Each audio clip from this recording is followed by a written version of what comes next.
Nah, hari ini kita mau belajar apa aja? Ada yang sudah tahu mau belajar apa aja, Pak? Atau harapannya belajar apa pas waktu tahu peluang pasar biji kakao fermentasi? Ada yang pengen tunjuk tangan? Yang pertama itu langkah-langkah Mbak Indri tadi yang kaitannya dengan bagaimana untuk sukses menuju itu. Kedua, bentuk nyata untuk membuktikan mimpi itu yang berkaitan dengan itu. Baik, oke.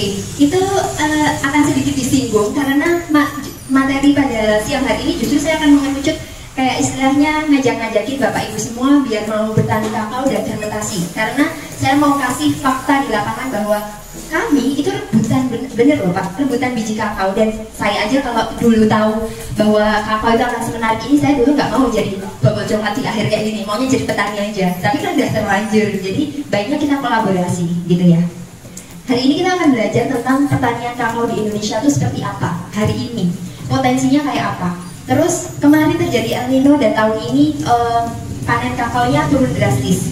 Habis itu, nah fokus dunia sama industri coklat itu ke arah mana sih? Biar kita tahu kondisinya sekarang kayak gini. Fokusnya di dunia tuh apa sih yang dimau? Nah nanti kita jadi tahu kita arahnya mau kemana. Karena kita udah tahu bahwa peluangnya ada apa dan kita tuh sekarang sampai mana. Istilahnya kalau kita mau ke Bandung, tapi kita baru sampai di Cilacap. Tapi bensin kita cukup sampai Pangandaran. Itu kan harus rasional untuk menggapai ke Bandung daripada macet di tengah jalan. Mending di Cilacap kita cari bensin, penuhin dulu tangki bensinnya, baru bisa melaju sampai Bandung, gitu ya. Next. Nah, ini pertanian kakao di Indonesia. Tidak kelihatan. Indonesia paling di ujung itu ranking ke-6 di dunia Bapak Ibu. Kalau biasanya kita ke Batam, ke Swiss, ke Malaysia, dan di bawah oleh-olehnya apa? Coklat ya. Padahal beberapa negara itu nggak bisa menghasilkan pohon kakao, nggak bisa mereka berkebun kakao.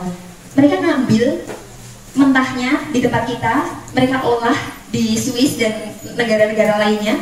Habis itu dibawa balik ke Indonesia lagi dalam produk jadi dan kita yang beli. Gimana Pak? Sakit katanya. Dan lebih sakit lagi, biji kakao di Indonesia itu dari dulu tidak dikenalkan bahwa ini biji dari Cilacap atau ini biji dari mana. Itu jarang sekali karena biji kakao di Indonesia hanya buat campuran. Karena dari dulu itu tidak difermentasi.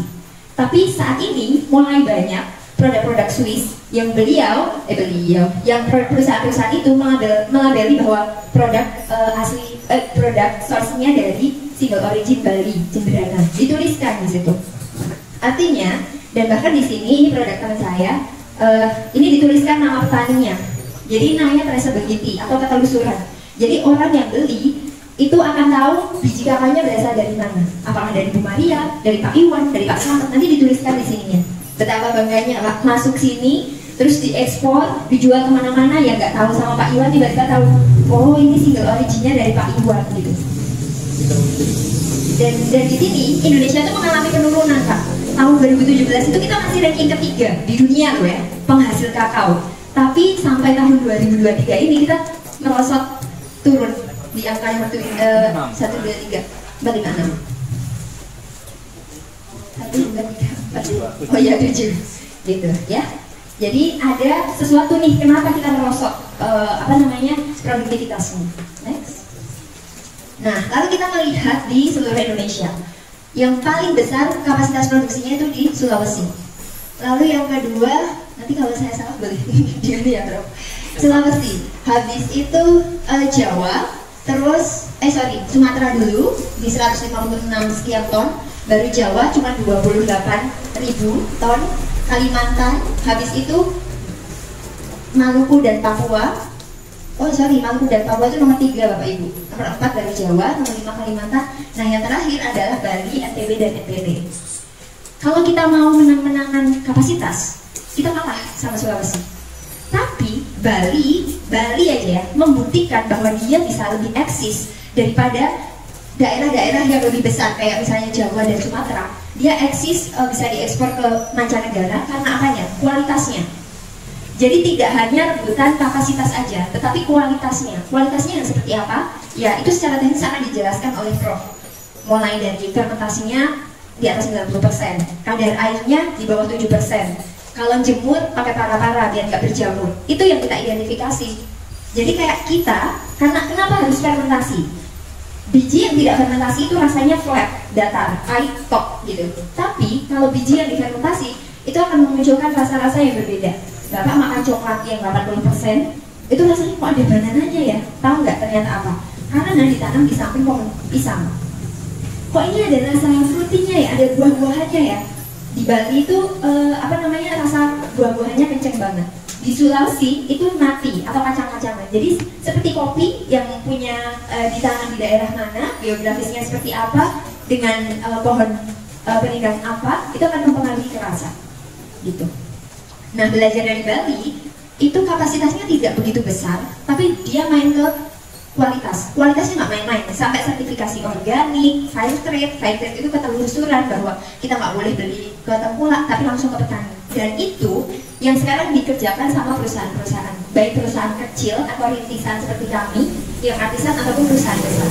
Mereka ingin bahwa petani itu dapat untung lebih banyak, bukan di tengkulak yang dapat. Biasanya kan petani dijual 30, tengkulak dijual ke kita 60.000. Kita pengen mangkas rantai distribusi yang seperti itu agar petani dapat 50.000. Sehingga apa? Dari ekonominya akan meningkat, sosialnya akan meningkat, stratanya akan meningkat gitu. Itu adalah yang diharapkan sama pelaku bean to bar, khususnya bean to bar itu bean, itu kan bahasa Inggrisnya biji Pak. To itu menjadi, bar itu coklat batang. Jadi kenapa disebut bean to bar, dari biji ke batang gitu ya. Nah, ini produksi pertanian kakao di Indonesia dari output komoditas perkebunan.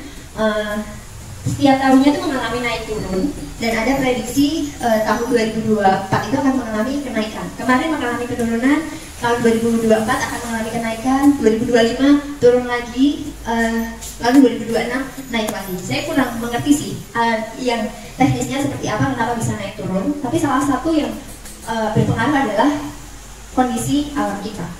Next. Ini oleh-oleh dari Bali, ini pohon kakao yang dari Bali, harusnya ini rimbun sekali, ini Pak Iwan pernah share di grup juga. Nextnya, dan ini proses fermentasinya. Ada yang sudah melakukan fermentasi Bapak Ibu? Belum? Oh baik, tak iming-imingi fermentasi ya Pak. Jualnya kalau biji kakao non fermentasi berapa? 30.000. Non fermentasi? Iya, asalan. Dengan fermentasi itu diembung selama 7 hari, 5-7 hari Pak. Karena itu akan munculkan rasa, flavor dan lain sebagainya. Itu bisa naik 2 kali lipat harganya. Dengan grade A ya, saya beli dari Bali itu 60.000. Dengan udah tersertifikasi organik ya. Tapi kalau Bapak Ibu semuanya belum tersertifikasi organik, bisa jadi di angka 50 sampai 55. Itu hanya Bapak menunggu waktu untuk sabar memfermentasi, itu bisa hasilnya 2 kali lipat. Bapak nunggu panen lagi dan lain sebagainya. Nah, fermentasi ini karena bisanya dilakukan dalam kapasitas tertentu, nggak boleh kalau cuma 1 kilo difermentasi, itu hasilnya akan kurang. Makanya dengan adanya kelompok ini, Bapak Ibu bisa barengan. Kayak nanti ada yang koordinir kayak ngambilin biji mentahnya berapa, dihitung difermentasi bareng-bareng.